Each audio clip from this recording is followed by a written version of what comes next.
జై శ్రీరామ్. నేను మీ Dilip, daring star YouTube channel. Tamil చూసారు కదా, అన్నీ నీ మెడకే చుట్టుకుంటున్నాయి ఏంటి సామి అని పెట్టాను. అది ఎవరి గురించి పెట్టానో తమిళ చూసి మీకు అర్థమై ఉంటుంది.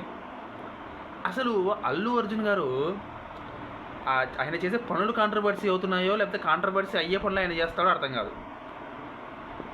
ఇప్పుడు ఇది గురించి ఎందుకు మాట్లాడుతున్నా అంటే, ఆయన కెరియర్ స్టార్టింగ్ నుంచి చూసుకుంటే అప్పుడెప్పుడో చెప్పన బ్రదర్ అనే కాంట్రవర్సీ కానీ, లేకపోతే 2024లో జరిగిన కాంట్రవర్సీ కానీ, ఎలక్షన్స్ టైంలో జరిగిన కాంట్రవర్సీ కానీ, ఆ తర్వాత రేవంత్ రెడ్డితో జరిగిన కాంట్రవర్సీ కానీ, లేటెస్ట్గా దీపికా పడుకోనే మీద AA22 సినిమాలో ఆవిడని తీసేయాలని చెప్పి సోషల్ మీడియాలో జరుగుతున్న గొడవ కానీ, ఇలా అన్నీ కూడా ఆయనకు తెలియకుండానే జరిగిపోతున్నాయి కాంట్రవర్సీలు.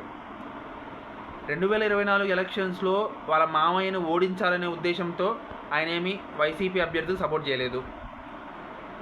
ఆ పుష్ప సినిమా రిలీజ్ టైంలో ఆయన ఏమి ఒక మనిషిని చంపేయాలని చెప్పి సంజయ్ థియేటర్గా పోలేదు.